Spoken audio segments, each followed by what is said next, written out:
Hey guys, say hi to Cash. He's hanging out right now.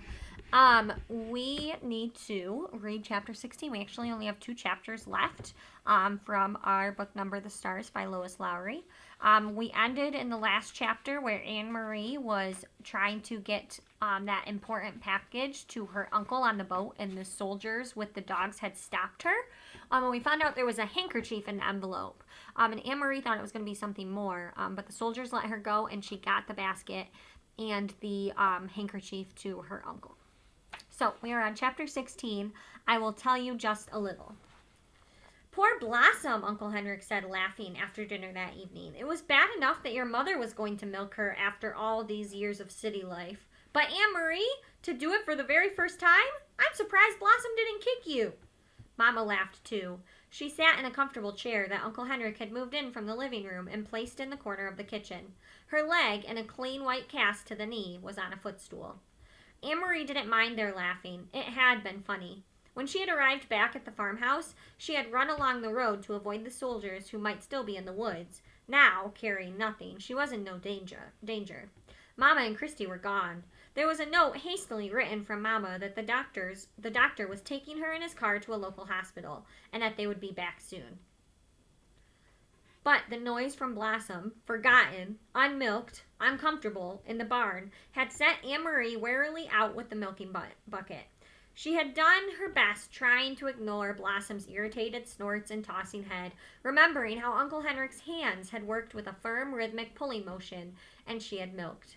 I could have done it, Christy announced. You only have to pull and it squirts out. I could do that easily. Anne Marie rolled her eyes. I'd like to see you try, she thought. Is Ellen coming back? Christy asked, forgetting the cow for a moment. She said that she would make a dress for my doll. Anne Marie and I will help you make a dress, Mama told her. Ellen had to go with her parents. Wasn't that a nice surprise that the Rosens came last night to get her?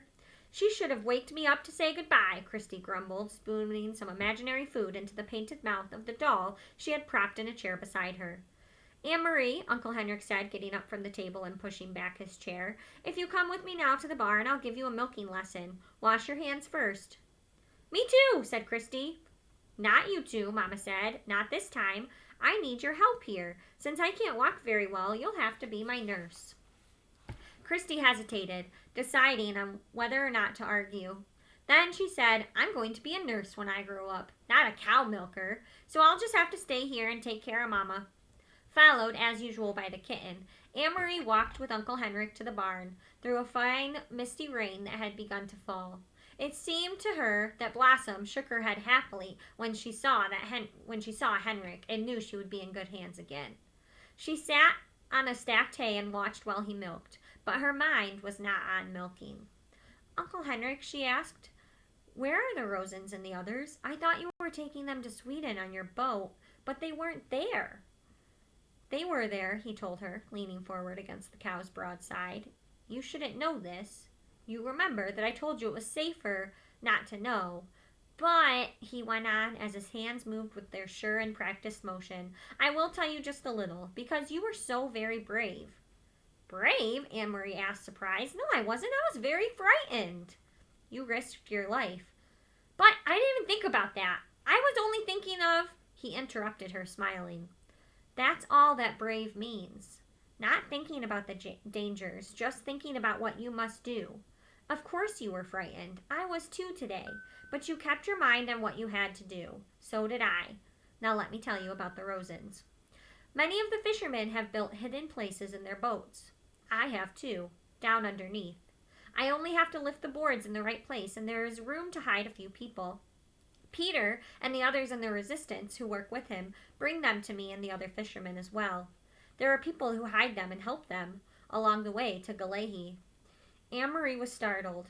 Peter is in the resistance? Of course, I should have known. He brings Mama and Papa the secret newspaper. He always seems to be on the move. I should have figured it out myself. He is a very, very brave young man, Uncle Henrik said. They all are. Anne Marie frowned, remembering the empty boat this morning. Were the Rosens and the others there, then, underneath, when I had brought the basket? Uncle Henrik nodded. I heard nothing, Anne Marie said. Of course not. They must be absolutely quiet for many hours. The baby was drugged so that they would that it wouldn't wake and cry. Could they hear me when I talked to you? Yes, your friend Ellen told me later that they heard you, and they heard the soldiers who came to search the boat. Anne Marie's eyes widened. Soldiers came? She asked. I thought they went the other way after they stopped me. Are you done? Thank you. There are many soldiers in Galehi and all along the coast. They are searching all the boats now. They know that the Jews are escaping, but they are not sure how, and they rarely find them. The hiding places are carefully concealed, and we often pile dead fish on the deck as well. They hate getting their shiny boots dirtied. He turned his head toward her and grinned. Anne Marie remembered the shiny boots confronting her on her dark path. Uncle Henrik, she said, I'm sure you're right that I shouldn't know everything, but please would you tell me about the handkerchief? I knew it was important, the packet, and that's why I ran through the woods to take it to you, but I thought maybe it was a map. How could a handkerchief be so important? He set the filled pail aside and began to wash the cow's udder with a damp cloth. Very few people know about this, Anne Marie, he said with a serious look, but the soldiers are so angry about the escaping Jews and the fact that they can't find them that they have started using trained dogs. They had dogs, the ones who stopped me on the path. Uncle Henrik nodded. The dogs are trained to sniff about and find where people are hidden. It happened just yesterday on 2 boats. Those darn dogs. They go right through dead fish to human scent. We were all very, very worried. We thought it meant the end to the escape to Sweden by boat. It was Peter who took the problem to scientists and doctors. Some very fine minds have worked night and day trying to find a solution. And they have created a special drug. I don't know what it is, but it was in the handkerchief. It attracts the dogs, but when they sniff it, it ruins their sense of smell. Imagine that. Anne Marie remembered how the dogs had lunged at the handkerchief, smelled it, and then turned away. Now, thanks to Peter, we will each have a handkerchief, each boat captain, and when the soldiers are on our boats, we will simply pull the handkerchief out of our pockets.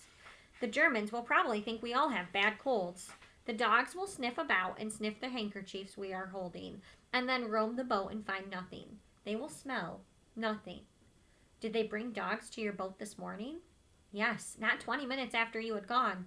I was about to pull away from the dock when the soldiers appeared and ordered me to halt. Then they came aboard. They searched and found nothing. By then, of course, I had the handkerchief. If not, well, his voice trailed off, and he didn't finish the sentence. He didn't need to. If she had not found the packet where Mr. Rosen had dropped it, if she had not run through the woods, if the soldiers had taken the basket, if she had not reached the boat in time, all of the ifs whirled in Anne Marie's head. They are safe in Sweden now, she asked. You're sure? Uncle Henrik stood and patted the cow's head. I saw them ashore. There were people waiting to take them to shelter. They are quite safe there. But what if the Nazis invade Sweden? Will the Rosens have to run away again? That won't happen, for reasons of their own. The Nazis want Sweden to remain free. It's very complicated. Anne Marie's thoughts turned to her friends hiding under the deck of the Ingeborg. It must have been awful for them, so many hours there, she murmured. Was it dark in the hiding place? Dark and cold and very cramped. And Mrs. Rosen was seasick, even though we were not on the water for long. It is a short distance, as you know, but they are courageous people, and none of that mattered when they stepped ashore. The air was fresh and cool in Sweden, the wind blowing. The baby was beginning to wake as I said goodbye to them. I wonder if I'll ever see Ellen again, Aunt Marie said sadly. You will, little one. You saved her life after all. Someday you will find her again. Someday the war will end, Uncle Henrik said. All wars do. Now then, he added, stretching. That was quite a milking lesson, was it not? Uncle Henrik, Anne Marie shrieked, and then began to laugh. Look, she pointed, the god of thunder has fallen into the milk pail. And that's where we'll end today. I want to remind you, it was great to see some of you today. We still have office hours the rest of the week. Make sure you are checking in at least once a week. I will be teaching the class tomorrow and Wednesday how to upload documents to Google Classroom and how to take pictures on your Chromebook or take a picture that you've taken on your phone, email it to yourself, and then upload it that way. So make sure if you don't know how to do that, you tune in either tomorrow or Wednesday, depending on what class you are in. Make sure that you are uploading that work or sending it to us via email, so we can see if you're doing that packet work, what you are getting done. Miss Nestor is posting journal entries once a week or a couple times a week, that we would love for you to do and share with us so we could see your writing, as well as making sure that you are doing Moby Mats, as Miss Nestor is doing shout outs for that as well. If you have any questions, please let me know. Send me an email, send me a text on Remind, comment, or chat with me on Google Classroom. I hope you guys had a good day, and I will see you later this week. Love you. Bye. Go say bye, Cash. Say bye, Cash. Say bye.